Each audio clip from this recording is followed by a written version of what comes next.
Sir ತಾವು ಉಪಸಭಾಪತಿ ಅವ್ರಿಗೆ ಉಲ್ಲೇಖ ಮಾಡಿ ಪತ್ರ ಬರ್ತಿರೋದು ರಾಜೀನಾಮೆ ಪತ್ರ ಕೊಟ್ಟುವಂಥದ್ದು ಉಪಸಭಾಪತಿ ಅವರು ಇಲ್ಲ, ಅದು ಯಾವ ತರ ಸ್ಯಾಂಕ್ಷನ್ ಇದೆ ಸರ್? ಅದು ಏನಂದ್ರೆ ನಿಯಮ ಏನೈತೆ ಅಂದ್ರೆ ಯಾವಾಗಾದ್ರೂ ರಾಜೀನಾಮೆ ಕೊಡಬೇಕಾದ್ರೆ ಉಪಸಭಾಪತಿಗೆ ಕೊಡಬೇಕು. ಉಪಸಭಾಪತಿ ಇರ್ದಿದ್ರು ಸಹಿತ ಅಡ್ರೆಸ್ ಅವ್ರಿಗೆ ಮಾಡಬೇಕು. ಅದನ್ನು ಕಾರ್ಯದರ್ಶಿ ತೊಗೊಂಡು ಹೋಗ್ತಾರೆ, ಹೋಗಿ ಗವರ್ನರ್ ಅಪ್ರೂವಲ್ ತೊಗೊಂಡು ಬರ್ತಾರೆ, ಗವರ್ನರ್ ಅದನ್ನು ಎಕ್ಸೆಪ್ಟ್ ಮಾಡ್ತಾರೆ. ಅದು ರೂಲ್ ಹಂಗದು. ಉಪಾಧ್ಯಕ್ಷ ಇರಲಿ ಇರದೇ ಇರಲಿ ಅವರ ಜಾಗ ಖಾಲಿ ಇದ್ದಾಗ ಸಹಿತ ನಾವು ಅಡ್ರೆಸ್ ಮಾಡ್ಬೇಕಾದ್ರೆ ಉಪಸಭಾಪತಿಗೆ ಮಾಡಬೇಕು. ಅದನ್ನು ಕಾರ್ಯದರ್ಶಿ ಅವ್ರು ತಗೋತಾರೆ, ತೊಗೊಂಡು ಗವರ್ನರ್ ಕಡೆ ಹೋಗಿ ಗವರ್ನರ್ ಅಪ್ರೂವ್ ಮಾಡಿ ಕಳಿಸ್ತಾರೆ. ಇದು ಪದ್ಧತಿ ಇದೆ ಯಾವಾಗಾದ್ರೂ. ಸರ್ ತಾವು ಮೊನ್ನೆ ಹೇಳಿದ್ರು ಉಪಸಭಾಪತಿ ಎಲೆಕ್ಷನ್ ಆದ್ಮೇಲೆ ರಾಜೀನಾಮೆ ಕೊಡ್ತೀವಿ ಅಂತ ಹೇಳಿ, ಆಸ್ ಪರ್ ದ ರೂಲ್ ನಾಲ್ಕು ಪ್ರಕಾರ ಅದು ಕರೆಕ್ಟ್ ಇತ್ತು. ಈಗ ಸಡನ್ ಆಗಿ ಮುಖ್ಯಮಂತ್ರಿ ನೀವು ಒತ್ತಡ ರಾಜೀನಾಮೆ ಕೊಟ್ಟಿದ್ದು ಅವರು ಒತ್ತಡ ಹಾಕಿದ್ರೆ ಎಷ್ಟು ಮಾಡಿ ಸರಿ ಸರ್? ಎಲ್ಲ ನೋಡಿ ಕೇಳಿದಾಗ ನಾವು ಕೊಡೋದಷ್ಟೇ. ನಮಗೆ ನಾವು ಒತ್ತಡ ಅಂತ ಏನು ಇಲ್ಲ ಹೇಳಂಗಿಲ್ಲ. ರಾಜೀನಾಮೆ ಕೊಡಬೇಕಂದ್ರು ಇವತ್ತು ಕೊಡಬೇಕಂದ್ರೆ ಕೊಟ್ಬಿಟ್ಟೆ. 14 ಕೊಡೋದಿತ್ತು, ಅದ್ರ ಬದಲು ಇವತ್ತು ಕೊಡೋದ್ರೆ ಇವತ್ತು ಕೊಟ್ಟೆ. ರಾಜಕಾರಣದಾಗೆಲ್ಲ ನಡೆಯೋರಿ, ರಾಜಕಾರಣದಾಗ ಅವ್ರು ಎದಕ್ಕೆ ಕೇಳಿದ್ರು ನನಗೆ ಗೊತ್ತಿಲ್ಲ. ಇವತ್ತು ಕೊಡಬೇಕಂದ್ರೆ ಇವತ್ತು ಕೊಡು, ಯಾಕೆ ಅವ್ರಿಗೆ ಬಿಟ್ಟಿರ್ತದೆ, ಯಾಕೆ ಕೊಡಬೇಕಂದ್ರೆ ಗೊತ್ತಿಲ್ಲ.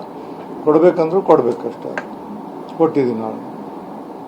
ಈಗ ಸಂಖ್ಯಾಬಲ ಹೆಚ್ಚು ಕಡಿಮೆ ಅದಾಗಲೇ ನೀವು ಒಂದು ರಾಜಕೀಯ ನಿರ್ಧಾರ ತೆಗೆದುಕೊಳ್ಬೇಕಾಗಿತ್ತು. ಇಷ್ಟು ವಿಳಂಬ ಯಾಕಾಯ್ತು? ಈ ತರದ ಪರಿಸ್ಥಿತಿಗಳನ್ನ ನೀವೇ ಸೃಷ್ಟಿ ಮಾಡ್ಕೊಂಡ್ರ ಸರ್ಕಾರ ಸೃಷ್ಟಿ ಮಾಡ್ತಾ ಸರ್? ನಾವು ಸೃಷ್ಟಿ ಮಾಡ್ಕೊಳ್ಳೋ ಪ್ರಶ್ನೆ ಇಲ್ಲಲ್ಲ. ಮಾಮೂಲಿ ನಮ್ಮ ಬರುವಂಗೆ ಬಂದಿದ್ವಿ ನಾವು. ಅವ್ರು ರಾಜೀನಾಮೆ ಕೊಡು ಅಂತೇಳಿ ಬಂದಾಗ ಮತ್ತು ಅವ್ರು ಕೇಳಿದಾಗ ನಾವು ರಾಜೀನಾಮೆ ಕೊಟ್ಟಿವಿ. ಸಂಖ್ಯಾಬಲಗೆಲ್ಲ ಏನು ಪರಿಸ್ಥಿತಿ ಬಂದೇ ಇಲ್ಲ. ಯಾಕಂದರೆ ಇಲ್ಲಿವರೆಗೆ 1956ನೇ ಇಸ್ವಿಯಿಂದ ಇಲ್ಲಿವರೆಗೆ ಸಂಖ್ಯಾಬಲವನ್ನು ಎಲ್ಲೂ ನೋಡಿಲ್ಲ. ಸಂಖ್ಯಾಬಲದಿಂದ ಸಭಾಪತಿನ ಕೆಳಗಿಳಿಸಿದ್ದು ಯಾವುದೂ ಇಲ್ಲ. ಫಸ್ಟ್ ಉದಾಹರಣೆ ಇದೆ. 1956ನೇ ಇಸ್ವಿಯಿಂದ ಇಲ್ಲಿವರೆಗೆ ಇಲ್ಲಿವರೆಗೆ ಸಭಾಪತಿಯನ್ನು ಇಳಿಸಿದಂಥ ಉದಾಹರಣೆಗಳು ಇಲ್ಲ. 1956ರಿಂದ ಇಲ್ಲಿವರೆಗೆ ನೋಡಿ. 1956 ಟಿ ಸುಬ್ರಹ್ಮಣ್ಯ ಅಂತಿದ್ದರು. 19/12/56ರಿಂದ ಅಲ್ಲಿಂದ ಹಿಡಿದು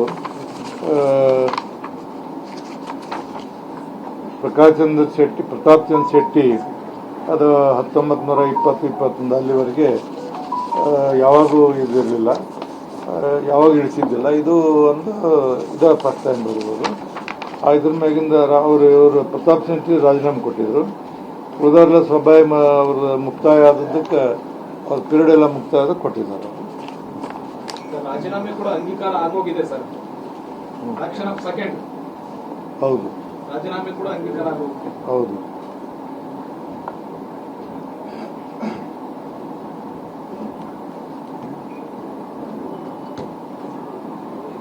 ಒಟ್ಟಾರೆ ನಿಮ್ಮ ಈ ಒಂದು ರಾಜಕಾರಣದ ಅನುಭವ ಸಭಾಪತಿಗಳಾಗಿ ಏನನ್ನಿಸ್ತಿದೆ, ಹೇಗಿತ್ತು ಸರ್?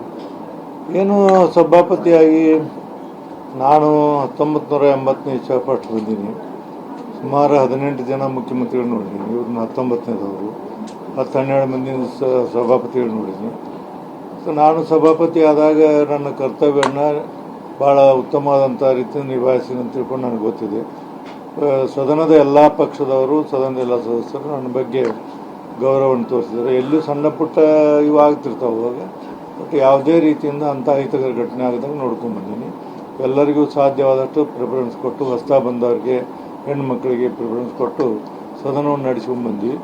ಸದನವನ್ನು ಅಜೆಂಡಾ ಎಲ್ಲ ಪೂರ್ಣ 90% ಮುಗಿಸ್ಕೊಂಡ್ಬಿಟ್ರೆ ಆಮೇಲೆ ಒಂದೊಂದು ಸರಿ 11 ತಾಸಿನವರೆಗೂ ಸದನದಲ್ಲಿ ಕುಂತು ನಾವು ಬೆಳಗಾವಿ ಅಧಿವೇಶನದಾಗ ರಾತ್ರಿ 2 ಗಂಟೆ ಮಟ್ಟ ಸದನ ನಡೆಸಿವಿ. ಅನೇಕ ಉದಾಹರಣೆಗಳದಾವ ಸದನ ನಡೆಸಿದಂಥದ್ದು. ಮಾಡೀವಿ.